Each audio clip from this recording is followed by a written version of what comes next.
is Steep with GoddamnFitness.com, your number one for research supplements. All right, today we're going to speak about RAD140, also known as Testalone. Why is RAD140 the ultimate powerlifter's supplement? In this video, we'll go over what is RAD140 Testalone, what are SARMs in general, the results that you can expect from RAD140. Is RAD140 legal? The dosages and PCT protocols, some side effects that you can experience when taking RAD140, the benefits of Testalone, RAD140, and again, we'll mention why it's the ultimate supplement for powerlifters. Okay, so RAD140 is known as a compound part of the SARMs family. SARMs are selective androgen receptive modulators that have a higher binding affinity than steroids. They're still research supplements, but they're showing very good results online. It's known to be a good bulking stack that generally increases lean dense muscle mass as well as strength. So it's used generally as a bulking supplement. So people tend to actually stack these SARMs together depending on the goal. And it's also known for its recovery properties. So what are the benefits of SARMs? So generally speaking with SARMs and RAD140, it'll help you maintain muscle mass. This is depending if you're going in a calorie surplus or calorie deficit. So you'll expect to maintain muscle even if you're going into a calorie deficit. And it'll also help you increase strength. You'll definitely notice this. Energy in the gym will be far better in general. And you could even be a little bit leaner because since it's such an anabolic substance, food will just be partitioned better to the muscle instead of the fat cells. You can expect more endurance, longer workout sessions in the gym, and also you can work out maybe more days a week because your recovery will be that much better. So what are the side effects you can expect from RAD140? Well, suppression is always a possibility, guys, and gyno. Suppression can be easily controlled with a PCT protocol as well as some blood work. Gyno in more severe cases, but it's quite rare, but should be mentioned. Aggression is known for RAD140. So if you're someone with a bad temper, I would not recommend RAD140. It is generally minor, but you may experience this. As long as you're aware of it and can keep your control, you should be okay.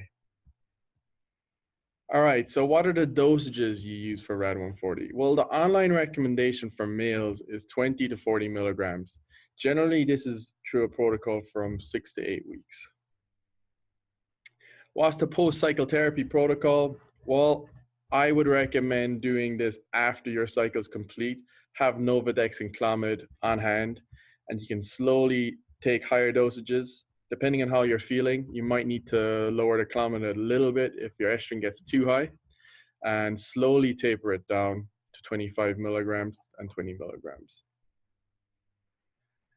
All right, so why is RAD140 the ultimate powerlifter's supplement? Well, first of all, it's shown to increase strength drastically. So it's very good for people who really want to up their results. It's a really good drug for recovery. You'll be able to train for much longer and recover much faster, and it'll keep you less prone to injury. It has less side effects than steroids. So this is still a research supplement, but the studies that have come out with this substance have shown that. It is a higher binding affinity to receptors than steroids. Generally, the costs are quite low as long as you find a good online resource. It'll give you better energy in the gym, potentially better sleep, and it can increase your sex drive. So there's plenty of good benefits to RAD140. Who uses RAD140? Well, we expect athletes to be using RAD140, specifically powerlifters, guys, as well as bodylifters too, bodybuilders. It's very common to use before competition prep. Just depends on the person's goals, really. Olympic athletes have been caught as well as American footballers that we'll go through later. All right, so some frequently asked questions. So Can you stack the SARM? Yes, it's generally used as a stack within bulking. So if you're looking to add more strength and mass, it is used for this. It's a drier compound, so there might be better drugs for mass, but for strength and muscle density, this may be a little bit better. Are these oral and injectable substances? So generally they come in capsules, but injectable SARMs are becoming more popular in the underground due to its bioavailability.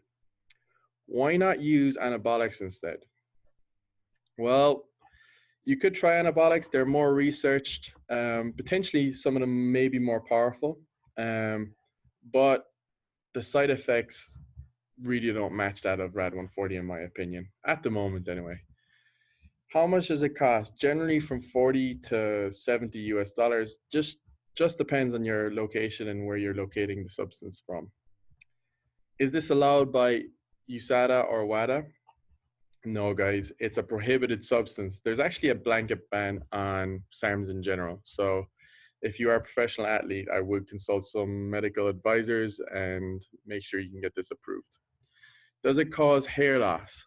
There's no suggestions online that this causes hair loss at the moment, but anyone that's prone to male pattern baldness might want to consider something different than an anabolic.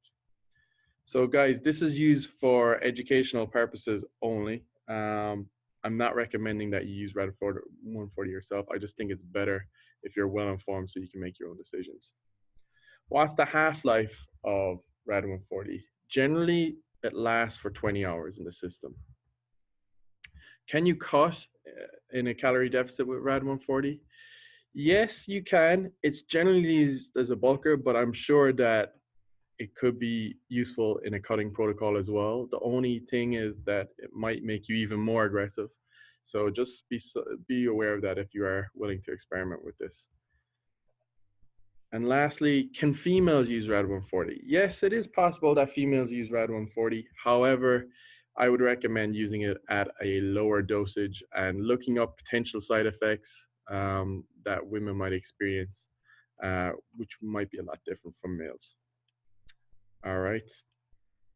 So some interesting facts, guys. In 2017, Ricky Gerard got caught and tested for RAD140. So it is popular in the underground community, guys. There's no doubt about it.